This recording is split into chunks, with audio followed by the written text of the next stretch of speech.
It is the middle of a sweltering Singapore afternoon, and you look over at your rabbit and something is off. It is sprawled out flat, breathing fast and hard. Maybe its nose is going like mad, and it just looks wrong. Your stomach drops, because part of you already knows. Heat stroke in a rabbit is one of the most serious emergencies we face in this climate, and knowing how to spot it and what to do in those first few minutes can genuinely save your rabbit's life. So let me walk you through it carefully. I'm a fellow rabbit owner here in Singapore, not a vet, and I want to be clear up front that this is an emergency topic. Heat stroke is not something you treat at home and feel fine about. Everything I am about to tell you about cooling is what you do while you get your rabbit to a vet, because heat stroke is always a get to a rabbit savvy vet now situation.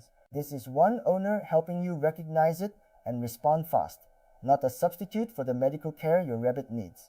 Let me explain why rabbits are so vulnerable to heat, because it makes the urgency make sense. Rabbits cannot sweat, and they cannot pant effectively the way a dog does. The main way a rabbit sheds heat is through its ears, where blood vessels close to the surface release warmth into the air. That is a limited cooling system at the best of times, and in our heat and humidity, it gets overwhelmed easily. Rabbits are genuinely happiest in cool conditions, far cooler than our climate offers, and they start to struggle at temperatures that feel only warm to us. So in Singapore, heat is not an occasional risk, it is an everyday one, all year round. That is why this matters so much here specifically. Now the signs, because catching it early is everything. In the early stages, a rabbit that is too hot may be lying stretched right out, often on the coolest surface it can find, like a tile floor, trying to dump heat. Its ears may feel very hot to the touch. It may be breathing faster than normal. As it gets worse, the breathing becomes rapid and labored. You may see fast movement of the nose and flanks. The rabbit may start drooling or have a wet mouth. It becomes weak and lethargic and reluctant to move, and it may seem confused or unsteady. In the most serious stages, there can be a reddening inside the ears, trembling or convulsions, and collapse. The key thing to understand is that this can move fast, so a rabbit that looks merely too hot can deteriorate quickly, and you should act the moment you suspect it rather than waiting to be sure. Minus stillnad staving bibututudan. The instant you suspect heat stroke, you start gentle cooling and you head for the vet, both at once, ideally with someone calling the clinic while someone else cools the rabbit. First, get your rabbit out of the heat and into the coolest place you have, an air-conditioned room in front of a fan, somewhere with moving air. Second, and this is the crucial part, cool them gradually, never suddenly. You can mist or dampen their ears with cool, not cold, water and gently wet the fur with cool water, especially around the ears and the body. A damp, cool towel can help. Some people offer a cool surface, like a tile or a wrapped cool pack to lie against, and keep cool fresh water available in case they will drink. The whole idea is a steady, gentle lowering of their temperature while you get them to help. A useful detail on the ears, since they are the rabbit's radiator. Gently wetting the ears with cool water and letting a fan move air over them helps the body release heat the natural way through those ear blood vessels, so the ears are the priority spot to cool.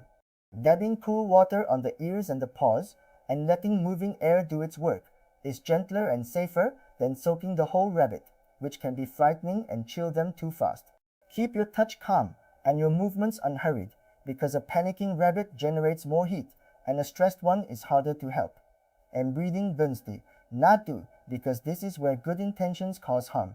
Do not plunge your rabbit into cold or icy water, and do not use ice or ice-cold water on them.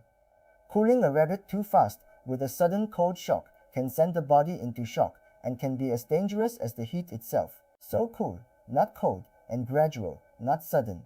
Do not force water into their mouth if they are weak or not really conscious, because that can choke them.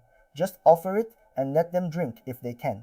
And do not assume that because you have cooled them down and they seem a bit better, the crisis is over and you can skip the vet.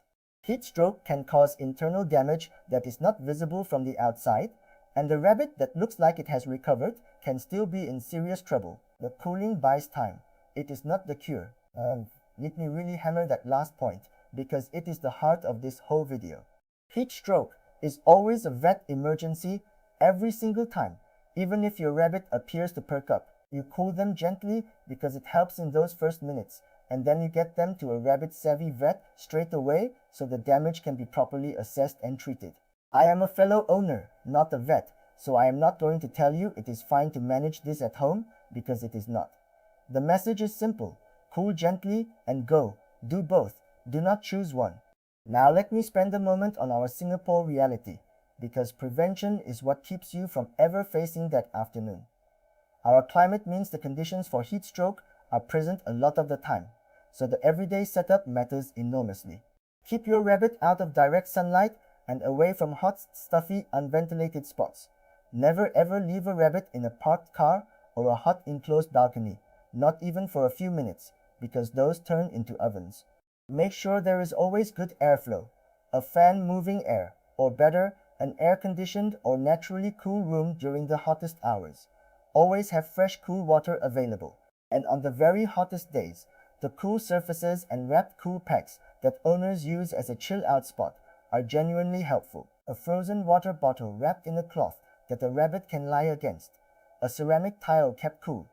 These give your bunny a way to manage.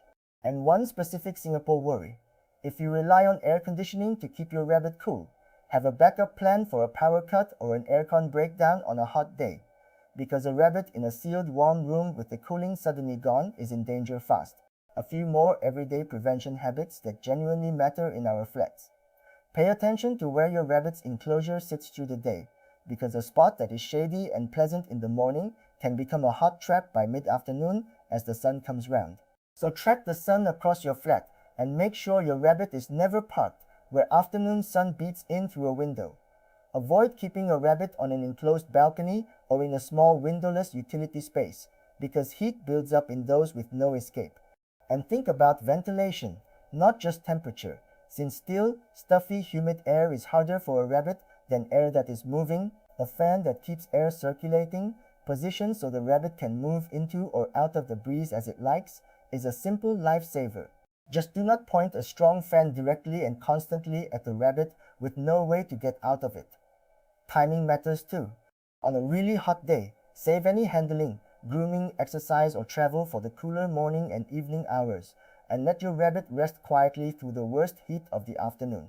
A rabbit that is already stressed or worked up heats up faster, so a calm, cool, undisturbed bunny in the peak heat is a safer bunny. And if you ever need to transport your rabbit on a hot day, plan the journey to keep them cool the whole way, never leaving the carrier sitting in a hot car or a sunny spot even briefly. Let me also flag who is most at risk, because some rabbits need extra care. Overweight rabbits, very young or very old rabbits, long-haired breeds with thick coats, and any rabbit that is already unwell all cope worse with heat. So if your rabbit falls into one of those groups, be even more vigilant on hot days, and keep an eye on the simple things. An ear check, where ears running very hot, can be an early hint, and watching for a rabbit that has gone quiet and flat in the heat rather than its usual self. Let me bring it together, because in an emergency you want it simple. Rabbits cannot cool themselves well, and our climate is a constant heat risk, so heat stroke is a real and serious danger here. The signs are stretching out flat, very hot ears, fast or labored breathing, drooling, weakness, and in bad cases trembling or collapse. If you suspect it, act immediately. Move them somewhere cool with airflow. Cool them gently with cool, not cold water, especially on the ears. Offer water and get to a rabbit-savvy vet straight away. Never use ice or cold water. Never cool them with a sudden shock. Never force water into a weak rabbit. And never skip the vet just because they seem better. Cool gently and go, every time. One more thing worth saying plainly. If you are ever standing there unsure whether what you are seeing is heat stroke or just a warm, sleepy rabbit on a hot day, treat it as the emergency and call your vet for advice rather than waiting to be certain. It costs you a phone call to be wrong, and it can cost your rabbit its life to wait too long. With heat, erring on the side of acting fast is always the safer choice. Nobody has ever regretted calling the vet a little too early. I know this is a heavier topic than usual, but it is one of the most important things a rabbit owner in Singapore can know, because heat is the one danger that is always around us here. And the good news is that, with sensible everyday cooling, plenty of airflow, cool water, and a watchful eye on the hottest days, the vast majority of heat stroke is prevented before it ever starts. If this was useful, come over to singaporerabbit.com. We put out a free weekly digest made for Singapore rabbit owners, plain and practical, with care tips built for exactly our climate, and we keep a directory of rabbit-savvy vets right there. So if you ever face a hot afternoon emergency, you already know who to call and where to go. It is all free and all made for owners here at home. And if these are helping you look after your bunny, subscribe and stick around, because I keep going topic by topic through everything a Singapore rabbit owner needs to know. Thanks for watching, take care of your bunny, and I will see you in the next one.